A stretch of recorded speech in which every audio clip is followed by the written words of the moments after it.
Well, Lucas here, Black Tech Green Money. Another fire episode for you. I'm so excited about this one. John Ema is co-founder, chief executive officer, board member of SpreeAI.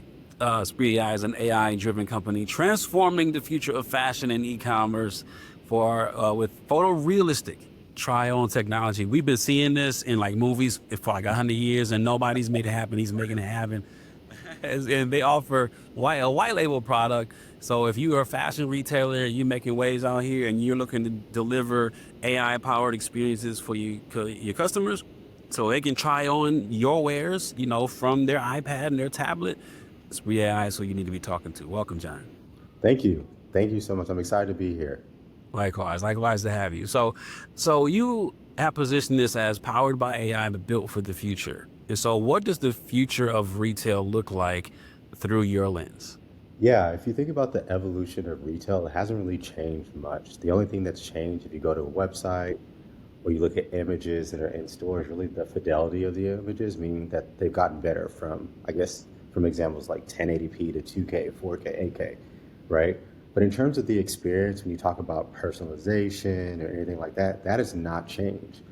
And so what I observed is personalization matters. People want to feel like they're a part of something. And so when you're shopping, whether it's online or in store, to create that technology to where people in many ways become their own model, right? Where you're able to see yourself in real time what you look like, then also create a lot of the experiences that that I know people do at home or in stores. What I mean by that is, when you're in a fitting room, you're trying on clothes because you want to make sure it fits right. And so it's can you recreate that using AI? And so at a foundational level, the way that I like to approach things with the company, SpreeAI, is really look at how people are, their day-to-day lives, whether it's in-store or online, and basically ask ourselves, how can AI be applied to that? And so, the nice thing about AI in general is it's, the speed, right? If you think about products like ChatGPT, you input something and output something pretty quickly. And so for us, it's really important of understanding the landscape and then responding back to it. Yeah, so what's interesting about this statement is what's not there, the powered by AI built for the future. And you didn't say like you were building like fashion retail, but you just said retail. Mm-hmm. And so I think about this, there's more than just like clothes I can see myself in, but like, how does this work for other applications that are not just shirts and pants and shoes? Yeah, so our technology basically supports anything that you can sell, from jewelry to accessories, etc. Our core features are try-on, so the ability for you to see yourself in a photorealistic way, but then also our sizing product as well, which is with 99% accuracy. So we're able to tell you if a shirt fit loose fit or tight fit. There's other features that we're building in terms of like AI stylists. Not everyone in the world has worked with a stylist, but with AI, we can give you your own personalized stylist based on the data that we have on you. But then also we can, create the tones. You could feel like the creative director Pharrell from Louis Vuitton is speaking to you directly, right? Because he knows a lot about you and such. And so there's a lot of different feature sets, if you will, that we're sort of accompanying to build this product that's almost like a platform. If you think about like the evolution of Instagram, it was a picture app, it was a photo app, you upload pictures, right? But now if you see how it's basically evolved, you can send messages, you can upload stories, there's shopping, etc.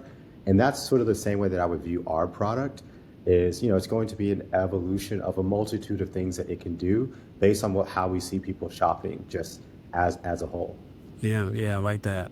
And so when you are looking at, the metrics, or like how does this work? What are the things we're measuring to see that, okay, we're making progress, the team is doing what they're supposed to be doing. How do you measure that?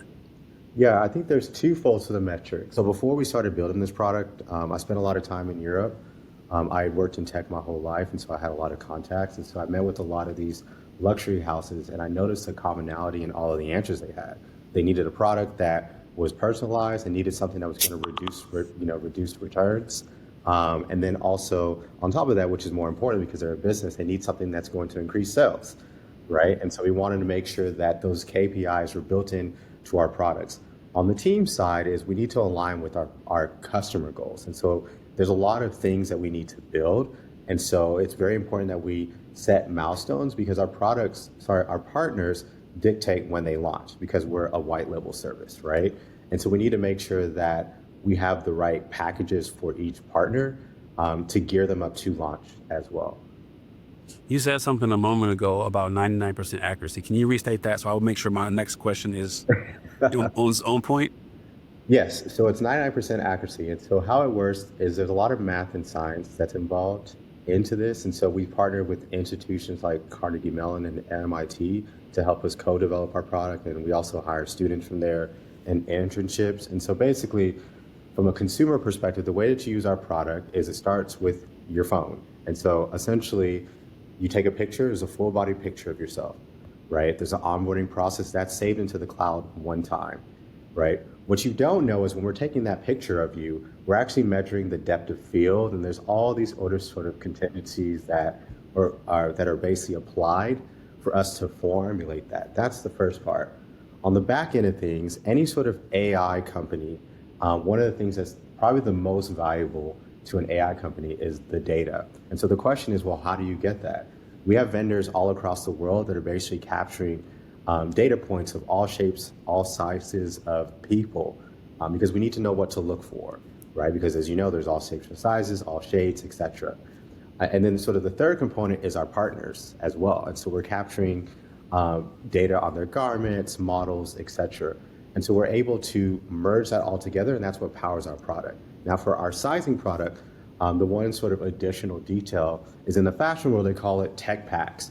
And tech packs are basically the dimensions of the garments, right? And so we have that piece of data as well. And so if you merge all that together, we're able to, with a 99% accuracy, not only tell you your size of the product, but also tell you what it would look like and how it would feel if you wanted something like a tight fit or a loose fit and so forth. So it can tell, if I wear a size 11 in shoes, right? So in the Sauconys I got on are 11. But if I buy some Asics, it's going to be 11 and a half. So it can tell the difference between that? Yeah, one of the pain points we discovered from talking to brands and also through a lot of our case studies with consumers is every brand has their own unique size, right? Yeah. Gucci wear a medium, Nike wear a large, etc. And so the critical component to that is the tech packs. The tech packs aren't necessarily about the size, it's actually the measurements of the garment. Got it. And we basically converge that into data. And so that's how we're able to know. We wanted to basically create the world's first, what we call a universal sizing metric, meaning that from a consumer perspective, you never have to worry about your size again, right? We're telling you every single time, yo, Will, this is your size in this brand. This is your size in that brand, etc. So. Yeah, I like that. So I think about, people who are launching AI companies, and most of the world just got aware of what was going on in AI like 18 months ago, 24 months ago. And with ChatGPT, because of things like ChatGPT. How fast, when did you start building this? When did you have the idea, and how fast to market did this happen? Yeah, so I started working on this approximately 3 years ago. It's definitely been a grind. I always loved fashion. So I grew up a nerd. I grew up an entrepreneur. I had 2 companies that I sold before I was 16 and then went to work in corporate America. And I worked at places like Snapchat, Meta, etc. But during my time through this evolution of growth, if you will, I was always looking for a way to merge tech and fashion. There were tools and products out there. The challenge, it wasn't necessarily up to the par or standard that I was looking for. And so before the world started talking about AI and ChatGPT, I was already sort of in the mix of exploring AI and machine learning, etc. When ChatGPT launched, in many ways, we benefited from that because it educated the world on what this AI thing is. And we became a part of that conversation because the name of the company is SpreeAI. And so when people are searching, we come up. And so we get a lot of that SEO. And so in many ways, it was very meaningful to us.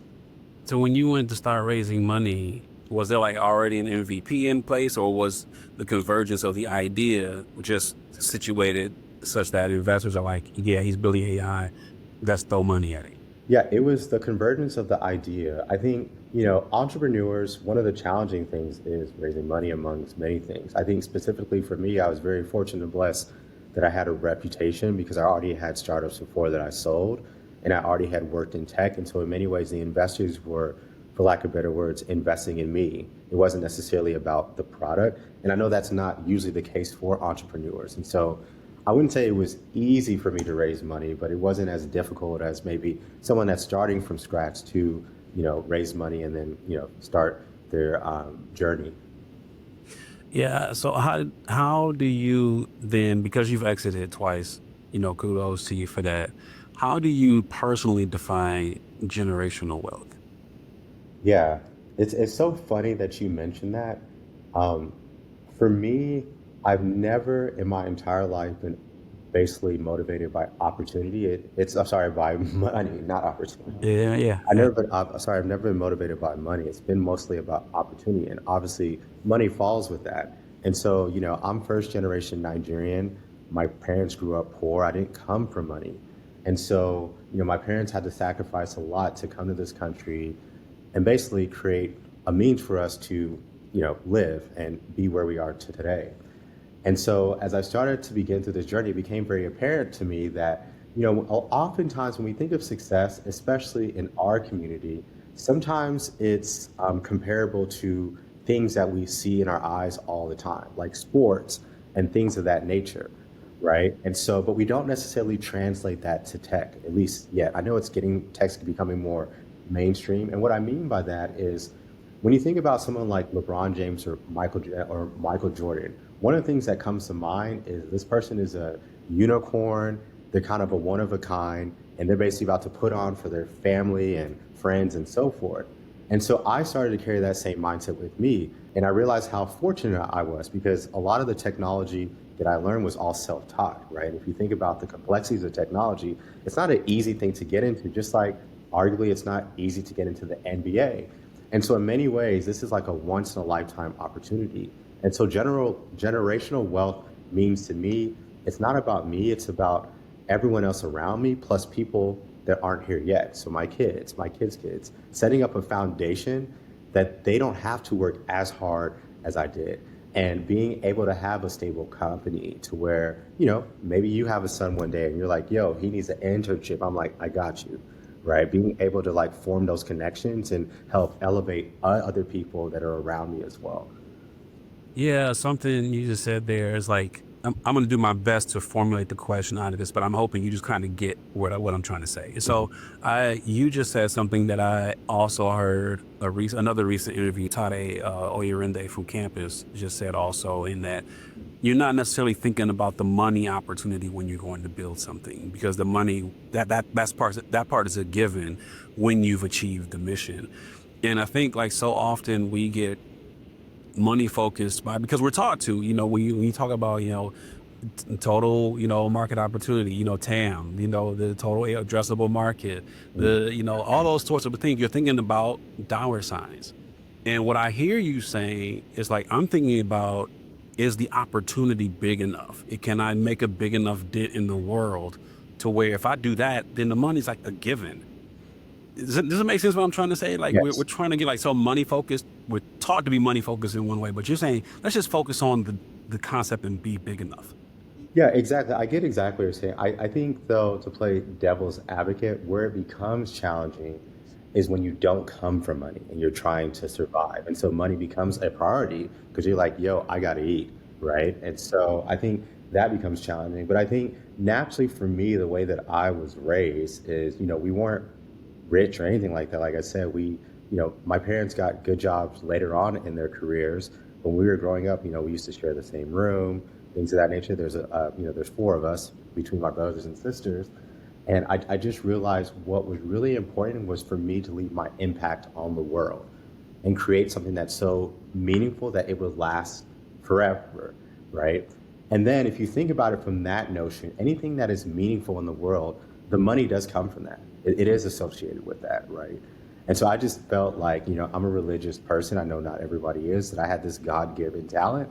And it was my duty to give back to the world these skill sets. And if it brings money, which it has, that's great, right? Then I can use that to provide for my family and friends and the people that aren't here yet that I haven't created. So, Yeah, for 2 seconds, that we're gonna be religious for 2 seconds. I'm a believer also, and I heard when you just said that, it reminded me of like the scripture, like seek first the kingdom, like seek the thing. and all the other stuff is gonna come. But if you go get the thing, if you go make the thing happen, the money be fine, the Mhm. cars will be fine, the house will be fine. Exactly. Yeah, You're hitting the nail on the head. did that. What is in your EBC, your everyday carry? What does Johnny have to have on him, with him, before he leaves the house, the apartment, the condo? Except your phone. It can't be your phone, because everybody's going to say the phone here. But what is the thing that John has to have? Gosh, that's a tough question. I'd say my phone is the number one thing. Um, It could be a journal. It could be a pen, headphones. What are yeah, the things you got to have? so I usually do have headphones on me, but I think an item that I carry with me that isn't something that's tangible is just being in the right mental space. Oftentimes people don't really tell you when you become an entrepreneur, it is not no small feat. It is an uphill battle to be successful. You are creating something on scratch. On top of that, you're competing with very successful companies that could easily, at a flip of the switch, say, you know what, we're going to do that too, right? And then even on top of that, is in many ways what happens is there's almost like this isolation that happens because when you're trying to do something new, most of the time the people that are around you tend to pull away. And so it's really important to have that right mental state every single day. And so for me, it's really important is even though I've been successful, to always reassure myself that I am capable, I am strong, I am going to be successful, and that's something that I carry with me every single day. How do you challenge entrepreneurs, particularly Black entrepreneurs, to think big? Like we just talked about, going after these world-changing opportunities and make sure the impact is big enough, leaving your place, leaving your mark on the world. And then I'm sure you hear ideas that are like, yeah, like, bro, you can go harder, or said, Mhm. you can go harder than that. How do you challenge them to go harder? Yeah, so I think the first step for me, and I've mentioned this, during talks at school, is great entrepreneurs solve problems, not create problems. Oftentimes when people come up with an idea, it's based on their sort of personal experience, which does contribute to the idea, but you also have to think about it from a macro perspective. How is this actually going to impact other people, and how is it actually solving a problem? So that's the baseline that I think that you should start out. And then from there is, look, you have the market has changed now, the game has changed now. There's so many tools out there that can do a lot of this work for you in terms of research. It's look at the addressable market. So you have the idea, you can use prompts like Chat GPT to ask you, based on this idea I have, can you help me conduct research to see how big the market is, right? And that's the way you can sort of assess, how big this idea could be. And then from there, it's really just about the execution, doing things like assembling the team, raising money, things of that nature. But that's how I would say to approach it. Like that. Um, what is the best thing you have read or learned recently? Um, I would say two things. The best thing that I have learned recently is patience. I'm someone that didn't realize that I lack patience. And the way that my brain works is I'm always trying to solve things at such a rapid pace, but sometimes the world or people aren't on that same level or frequency. And so naturally, because of that, it causes frustration and things of that nature. And so I've had to really reconfigure my brain to be more patient, right? To say, hey, you are creating something that is meaningful. And just because maybe it may not be at the outcome that you want it for that specific day, doesn't mean that it's not going to get there and such. What is your take on how AI is reshaping consumer trust in fashion e-commerce? Yeah, it's a good question. It's something that is slowly um, reassuring consumer trust. I think in the fashion world or just in general, whenever you introduce new technology, my sort of assumption is the first reaction that human beings face is fear. It's because of the unknown. If you think about when they first started building cars for human beings, there were anti-car campaigns where people were saying, don't own a car, you should own a horse. It's more The same. this and that. And people were so I mean, it was a scene. Even when Uber was first introduced, I was living in San Francisco and I was telling my friends about it. And the first thing they said was, why would I get in a car with a stranger? And when Yeah, I said, yeah, well, what is the notion of you riding in a taxi cab? That is a stranger. They're like, well, and so there's always this resistance to yeah, it. And so I think with AI, one of the nice things about it is Chat GBT and some of these tools that you can input prompts have sort of alleviated some of that concerns because you can ask it specifically what you want it to do and it outputs that. I think for fashion, there's a little bit of a slow adoption. I think a lot of these fashion houses are using prompts, but as it pertains to our business, why it aligns so well with them and it resonates so well is because it aligns directly with their business and what they're doing today. See, a lot of our pitch is saying that we're not necessarily replacing what you already do, we're trying to amplify it. And that's how you get people on. I think where AI becomes a little bit obtrusive is where if it comes in and it says, hey, we're about to take all your jobs or we're about to take this away. And so yeah. it was really important to me as I was creating the strategy is to make sure to create a product where as our partners or even from a consumer perspective, when they look at it, they see it as something that's going to be additive to their experience. Yeah. You just made me think of something when we were talking about the future of retail. And, I think about like how when Amazon came, and it started to really take over how people like, you don't go to stores anymore, or you don't go to stores nearly as much as you used to. And so that reduced a lot of like the physical browsing Hmm. opportunity that y'all didn't just stumble upon this thing. Oh, let me grab that too. Like, and then with what you're doing, I think a lot about I may not return as many clothes because I know that it's going to fit well, it's going to look well on me, and etc. What are the complementary implications of what you're doing at SpreeAI that may not be obvious to most people, but it will for sure probably impact us at great numbers, and even on business side, be better or worse for them? Yeah. So I think there's two worlds that I would say the there's two worlds that shopping basically exists. There's the in-store experience. I would say a lot of luxury fashion houses and luxury stores don't ever want that to go away because part of the in-store experience is beyond you just buying a That's t-shirt right. or a garment.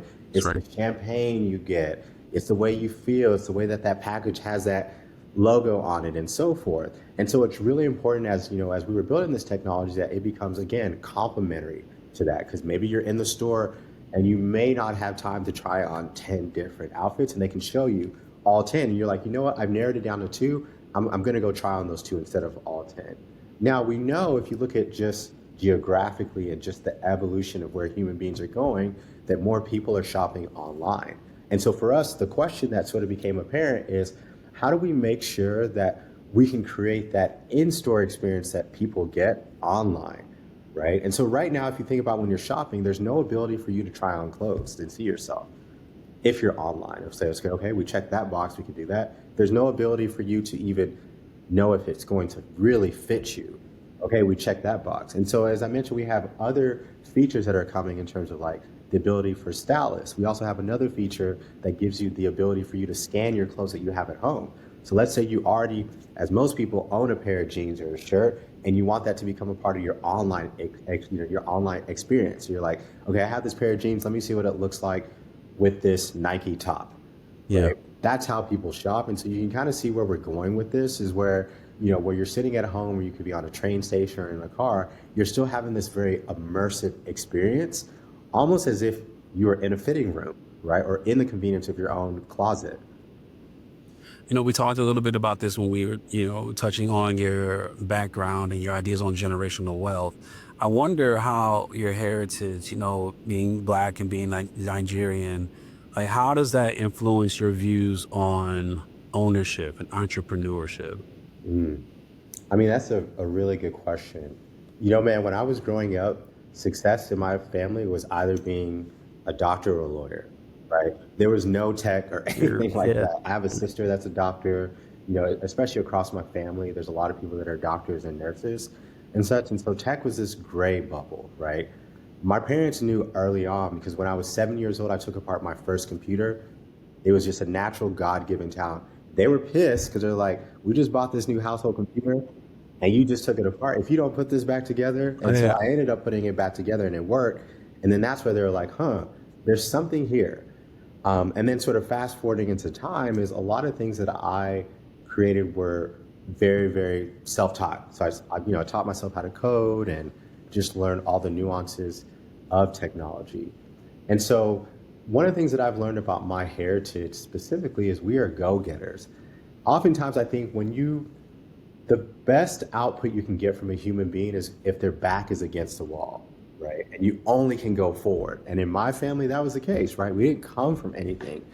I got, in a positive way, sick and tired of hearing my parents extend and over exaggerate the story about, when I was in Nigeria, I had to ride an elephant, but the elephant was on my back and I wore all white. And I had to walk 60 miles to Yeah. school every day and such, right? Because they're trying to let you know that they don't want you to struggle the same. When you're younger, it sounds like, okay, they're just kind of yapping or complaining, but what they're Yeah. trying to condition to you is like, you've got to be successful. And in my family, success was everything.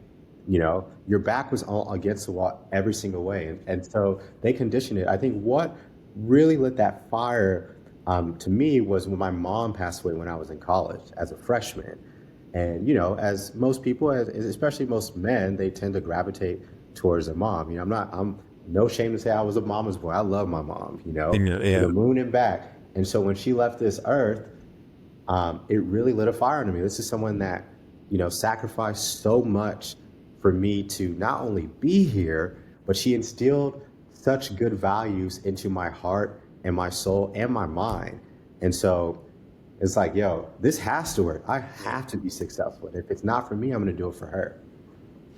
And looking at the landscape of AI that you get to see from this, high level view and being in the weeds also, what are the unique opportunities, or what opportunities do you think Black people specifically are uniquely positioned to be able to tackle with the world of AI? Yeah, I think there's endless possibilities for Black people to tackle with AI.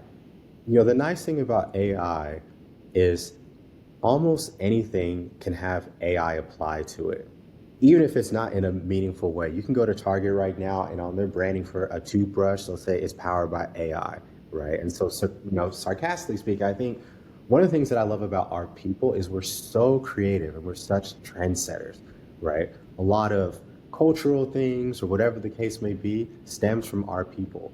And so it's really important to take a step back and look at all the sectors, whether it's, being a lawyer to being in a barbershop, to tech or whatever, and kind of look at the day to day of what you're doing and ask yourself, how can AI basically be applied to that? And it doesn't necessarily have to be from building a product. It could be just from streamlining things, right? You may have a business, for example, where it could be a Black-owned supermarket, and part of that is getting the inventory and off the truck and ordering. AI could be such a strong use case for that, right? Where it's the one doing all the spreadsheets for you or the calculations and things of that nature that can save you hours, if not days, that could be done within a few seconds. And so I think sometimes when we think about how AI can basically support us or just human beings in general, we think such big on a macro level. And the truth is, it doesn't have to be just macro. It could be something that's much, much smaller than that, but yet can be so much meaningful. Yeah. What's one thing you've bought recently that cost little but had a big impact on your ability to execute, your ability to do your thing, but didn't cost a ton of money? That didn't cost a ton of money. Yeah. Um, Gosh, it's a good question. I think the sad thing is specifically in the AI space, a lot of the power and the tools that you need to start your business are very expensive. It's not cheap. You have to buy cloud space and GPUs and things of that nature. But I say from a very basic level, this new laptop that I'm on right now, this new laptop has been incredible. It's a Mac laptop, and compared to the old one that I have, it just has made my life so much easier. Yeah. Um, I love yeah. it. I dig it. Uh, Lastly, congrats on the AFROTECH Future 50 recognition. That's AfroTech Future 50, where we highlight, where tech is headed, those innovators, those leaders, those disruptors in technology. And with that, like, what's one bold prediction you can make on how SpreeAI or just John Ema will have, an impact on the world in the next 5 years? Yeah. So first, I was honored to be on that list. It's really exciting, not just to see me, but see other people that I didn't know that are in the space. Just a great way to kind of show like, hey, we're here. I think specifically for me, as I mentioned, is I started off my career as an entrepreneur, and I've always been looking for what is my like next big thing. And I can honestly say with Spree AI, that's it. And one of the things that I tell my team is what we're doing today is not what we're going to do tomorrow. And so right now we're conquering shopping, but there's other categories in the space that we'll expand onto. Is when I look at this someday, whether it's 3 to 5 years from now or more, is I want people to think of me as someone who truly revolutionized how people shop forever. But then on top of that is there's a quote that I live by, which is aspire to inspire before you expire.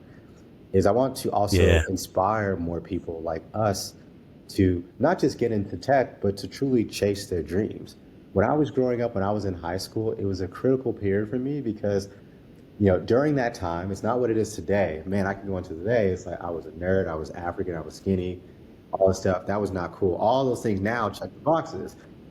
But I wanted to fit in so bad. And so part of that was I sort of disguised as who I needed to be in order to kind of fit in with the crowd. And so trying to gravitate and being a jock and so forth. Until one day I just told myself, I need to really embrace who I am. And the moment I did that is the moment I started to feel fulfilled with my life. I became happier.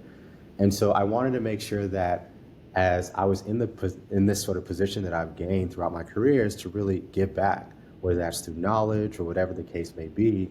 And so I think it's really important for someone like myself and others who are on that list or future people that will be coming on that list to also understand that we are a very unique position and we can't take it for granted. There are so many people out there that would kill to be in the position that we're in.